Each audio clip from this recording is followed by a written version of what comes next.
విశాఖ ఉక్కు పరిశ్రమ ప్రమాద బాధితులకు నష్టపరిహారం చెల్లించాలని కేంద్ర కార్మిక సంఘాల నాయకులు డిమాండ్ చేశారు. ఈ సందర్భంగా కేంద్ర కార్మిక సంఘాల ఆధ్వర్యంలో నెల్లూరు నగరం గాంధీబొమ్మ సెంటర్ నుంచి వీఆర్సీ వరకు నిరసన చేపట్టారు. స్టీల్ ప్లాంట్ ప్రైవేటీకరణ చర్యలు తక్షణమే ఆపాలని, ప్లాంటుకు సొంత గనులు కేటాయించాలంటూ నినాదాలు హోరెత్తించారు. అనంతరం సిఐటియు నెల్లూరు జిల్లా ప్రధాన కార్యదర్శి గోగుల శ్రీనివాసులు, ఏఐటియుసి జిల్లా ప్రధాన కార్యదర్శి వై మధు, ఐఎఫ్టియు జిల్లా నాయకులు రాంబాబులు మీడియాతో మాట్లాడారు.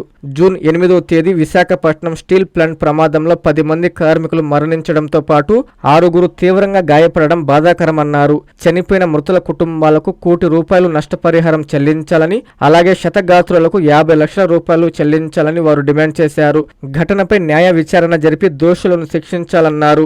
భవిష్యత్తులో ఇలాంటి ప్రమాదాలు పునరావృతం కాకుండా కట్టుదిట్టమైన భద్రతా చర్యలు చేపట్టాలన్నారు. ఈ కార్యక్రమంలో సిఐటియు జిల్లా అధ్యక్షులు టీవీవి ప్రసాద్, క్రియేటివ్ జిల్లా నాయకులు జి నాగేశ్వరరావు, కె పెంచల నరసయ్య, సుధాకర్, సురేష్ తదితరులు పాల్గొన్నారు.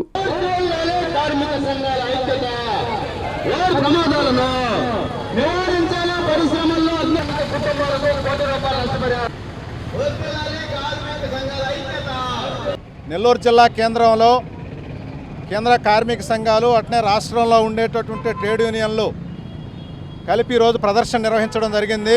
ఈ రాష్ట్రంలో ప్రముఖమైనటువంటి పరిశ్రమ విశాఖ స్టీల్ ప్లాంట్లో కార్మికులు మే నెల 8వ తారీఖు జరిగినటువంటి ఘటనలో దాదాపు అక్కడికక్కడ 8 మంది కార్మికులు చనిపోయారు. 2 ఆసుపత్రుల్లో వైద్యం చేసుకుంటూ చనిపోయారు. వాళ్ళ కుటుంబాలను ఆదుకోవాల్సిన బాధ్యత ఈ రాష్ట్ర ప్రభుత్వం, కేంద్ర ప్రభుత్వాల మీద ఉంటే వాటిని ఏమీ పట్టించుకోకుండా, వాళ్ళకి నష్టపరిహారం ఇవ్వకుండా మన రాష్ట్ర ప్రభుత్వాలు వ్యవహరిస్తూ ఉన్నాయి. దీనికి వ్యతిరేకంగా ఈరోజు మేము ఇక్కడ ర్యాలీ నిర్వహించాం. ఈ కుటుంబాలను ఖచ్చితంగా ఆదుకోవాలి, ప్రభుత్వం నష్టపరిహారం చెల్లించాలని. అదే రకంగా పరిశ్రమల్లో ఇటీవల కాలంలో మనం చూస్తూ ఉంటే పరిశ్రమల ప్రమాదాలు ఎక్కువైపోతూ ఉన్నాయి. అక్కడ పనిచేసేటటువంటి కార్మికులు, ట్రేడ్ యూనియన్లు ప్రభుత్వాల దృష్టికి అనేక సార్లు యాజమాన్యాల దృష్టికి తీసుకొని వచ్చినా ఏవి నిమ్మకు నీరెత్తినట్టుగా వ్యవహరిస్తున్నాయి. ఇదే స్టీల్ ప్లాంట్లో కరెక్ట్గా ఈ ఘటన జరిగేదానికి 15-20 రోజుల ముందున అక్కడుండే ట్రేడ్ యూనియన్లు ఎక్కడెక్కడ ప్రమాదం జరిగేదానికి అవకాశం ఉంది, దీన్ని నివారించకపోతే భవిష్యత్తులో ప్రాణ నష్టం వచ్చే అవకాశం ఉందని చెప్పేసి లిఖితపూర్వకంగా ఆ మేనేజ్మెంట్ దృష్టికి ఇస్తే వాళ్ళు ఎటువంటి చర్యలు దాని మీద చేపట్టకపోయేసరికే ఈ 10 మంది ప్రాణాలు పోగొట్టుకునే దానికి కారణమైనారు. ఇది ఖచ్చితంగా ప్రభుత్వం చేసిన హత్యలు. ఈ ప్రభుత్వం కానీ ఈ చర్యలు కానీ చేపట్టుంటే ఈ నష్టపరిహారం మనకు వచ్చినది కాదు. అట్నే సేఫ్టీ ఆడిట్ అంటారు.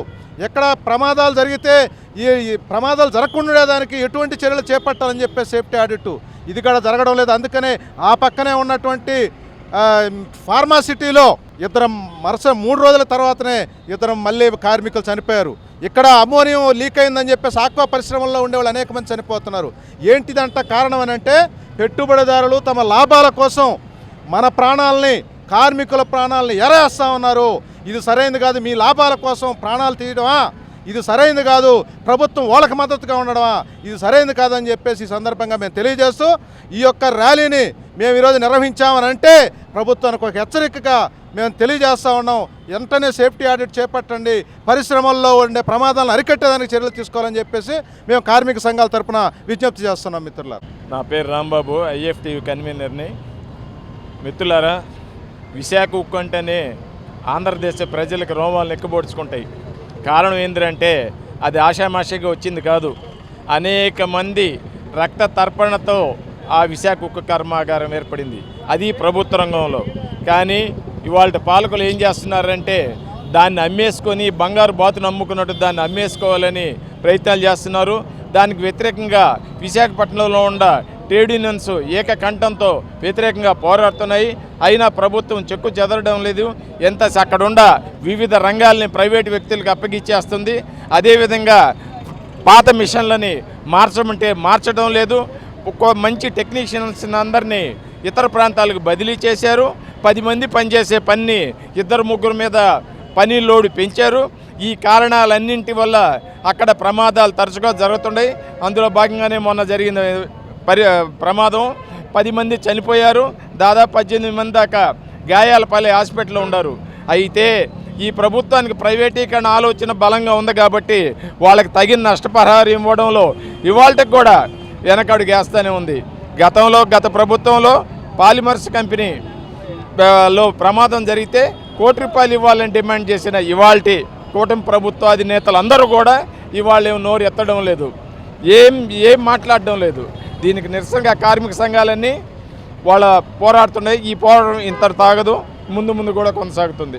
విశాఖ ఉక్కు ఆంధ్రుని హక్కు అనే నినాదంతో సాధించుకున్నటువంటి విశాఖ ఉక్కు కర్మాగారాన్ని ఈరోజు కేంద్రంలో అధికారంలో ఉన్నటువంటి నరేంద్ర మోడీ తన స్వార్థ ప్రయోజనాల కోసం ఈరోజు ఆ కర్మాగారాన్ని ప్రైవేటు వ్యక్తులకు అప్పగించే కుట్రలో భాగంగానే ఈరోజు కర్మాగారాల్లో సేఫ్టీ ప్రమాణాలు పాటించకుండా మరి ఈరోజు కార్మికుల చావులకు కారణమయ్యారు. మరి ఈ ప్రమాదాల అంటే తెలిసి చనిపోతారని తెలిసి కూడా జాగ్రత్తలు తీసుకోలేదంటే ఇవి ప్రభుత్వ హత్యలుగానే మేము భావిస్తూ ఉన్నాం. అదేవిధంగా ఈరోజు కార్మిక సంఘాలు కార్మికులు అందరూ కూడా చనిపోయిన కుటుంబాలను ఆదుకోవాలని చెప్తా ఉంటే అక్కడికి వచ్చినటువంటి మంత్రులు ఎంత నిర్లక్ష్యంగా వ్యవహరిస్తున్నారంటే సాక్షాత్తు నారా లోకేష్ గారు అక్కడికి వచ్చి కార్మిక సంఘాలు వాళ్ళ ₹1 కోటి నష్టపరిహారం చెల్లించమంటే ఆయన చనిపోయింది మీ కుటుంబ సభ్యులు కాదు కదా, మేము విశాఖ ఉక్కు సాధించుకున్నాము, మేము కాపాడుతున్నామని చెప్తా ఉన్నారు. ఎక్కడ కూడా ఈ టీడీపీ పార్టీ మంత్రులు కానీ ఇంకా ఇతర వ్యక్తులు కానీ విశాఖ ఉక్కుకి గనులిమని ఎక్కడా అడగట్లేదు, విశాఖ ఉక్కును కాపాడమని ఎక్కడా అడగట్లేదు. కేవలం నీరుగార్చే కుట్ర చేస్తూ ఉన్నారు. ఇంకనైనా ఈ కేంద్రానికి అనుకూలంగా కూటమి ప్రభుత్వం వ్యవహరించడం అనేది మానుకోవాలి. అదేవిధంగా చనిపోయిన కుటుంబాలకు వెంటనే ₹1 కోటి నష్టపరిహారం చెల్లించాలి.